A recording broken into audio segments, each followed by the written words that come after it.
Okey, kerana dia ada sebahagian baik yang betul sekali mungkin tak dapat tangkap. Okey, tapi cuba.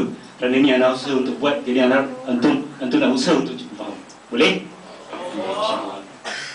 Kerana seni itu jiwa. Jiwa itu rasa. Okey, jadi perlu ada rasa tu. Okey, insyaAllah. Kalau gigil tu, biasalah air sejuk kat sini. Bismillahirrahmanirrahim. Dengan kemuliaan manusia itu dicipta. Mulianya kerana memahami tanda dan makna. Hebatnya dia mengerti kerana membaca. Karamahnya kerana berhati serta berminda. Remehlah yang sebentar, terjulanglah yang kekal.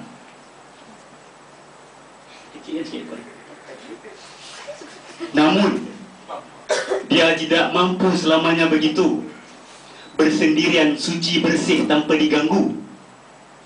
Dia harus diuji demi menzahirkan bukti sebelum dinobat sebagai kekasih sejati.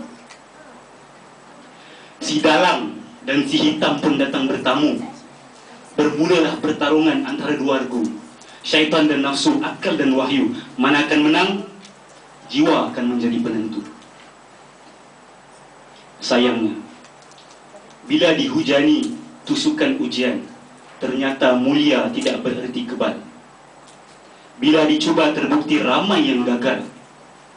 Bila diserang ternyata insan itu dangkal. Gagal kerana menghina akal, dangkal akibat meremehkan bekal, sesat kerana dalam menimbang tidak cekal, lemas kerana bodoh dan ungkal.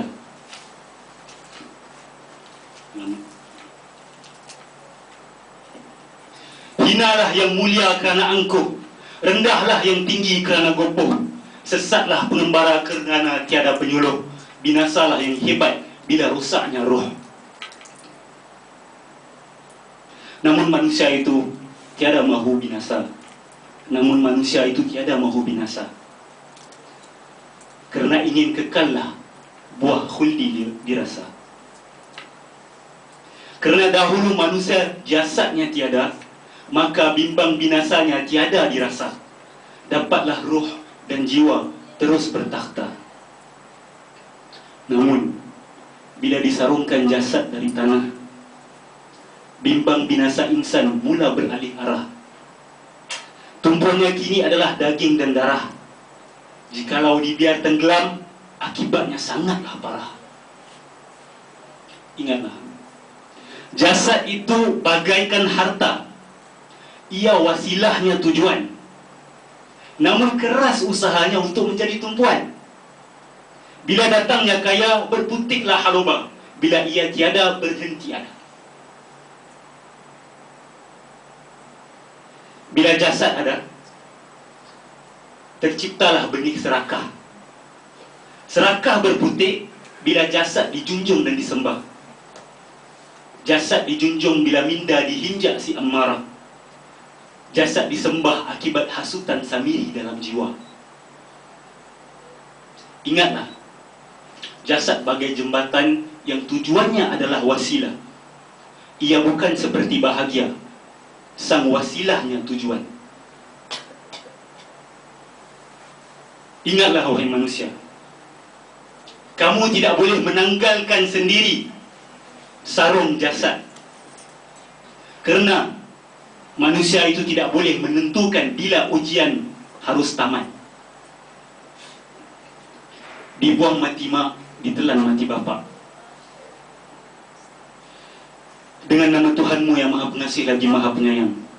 Dan Tuhanmu tidak sekali-kali berlaku zalim terhadap hamba-hambanya. Wahai hamba-hambaku, mari berikan tanganmu. Ayuh di sampingku, ku pimpin perjalananmu. Ku ajarkanmu bagaimana mengatasi onak dan liku. Kau hanya perlu menggerakkan kakimu.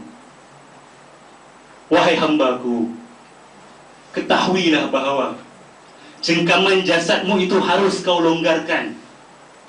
Ruang kemahuan tubuhmu harus kau sempitkan. Barulah rohmu dapat mengecap kebebasan. Dapatlah ia terbang kepadaku kembali dengan harapan. Selepas lama berpisah, kan dapat dirasa manis pertemuan.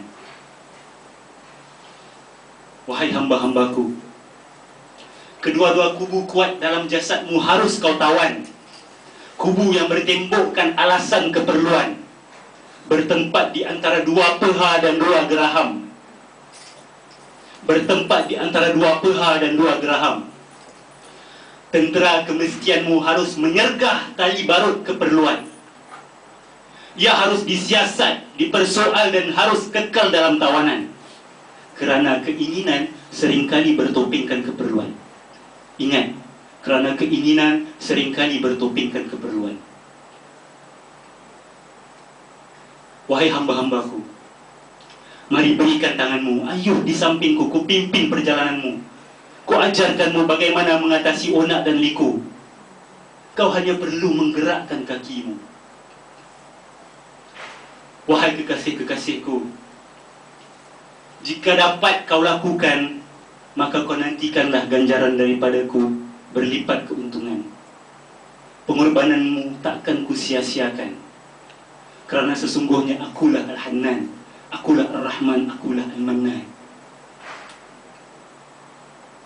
Sungguh curahan hujan kasih Al-Mannan, tiada langit, tiada bumi yang akan mampu menampung walau dibantu langit dan bumi yang lain sekalipun. Sungguh manusia itu makhluk beruntung. Sungguh manusia itu makhluk beruntung. Sungguh rahmah Ar-Rahim itu maha agung. Marah dan murkanya tetap digantung kerana besar rahmahnya masih membendung. Wahai kekasih-kekasihku, ingatlah, sesungguhnya bila kau melakukan kebaikan, sesungguhnya kau melakukan kebaikan untuk dirimu sendiri. Kerajaanku tidak bertambah hebat kerana hebatnya ibadahmu, dan keagunganku tidak menjadi kurang kerana kealpaanmu.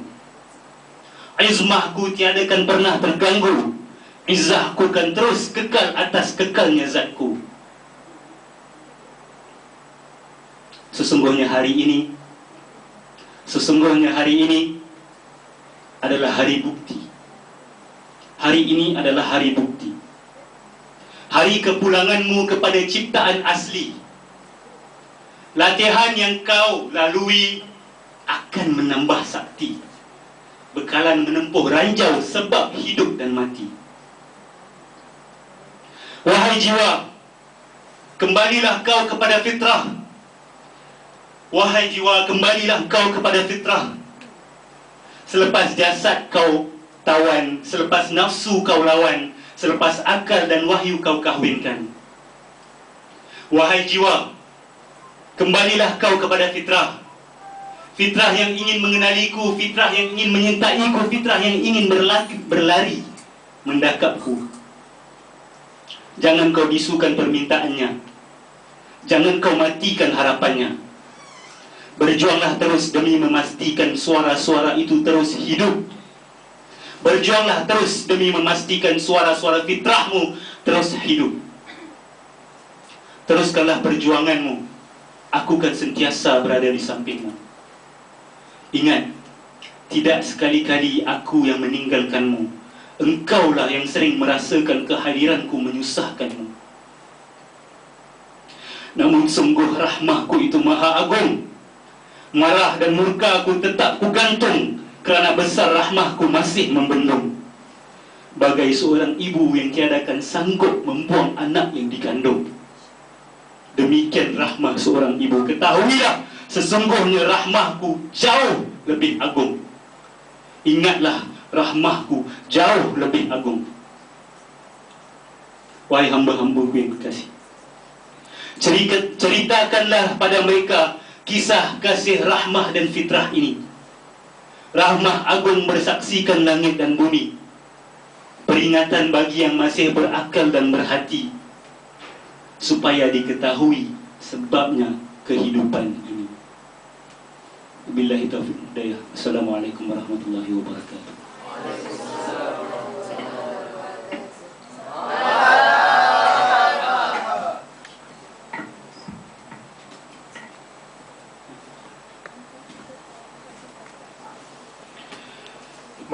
Marha sekali lagi. Begitu hebat sajanya, dibuat oleh tangannya sendiri.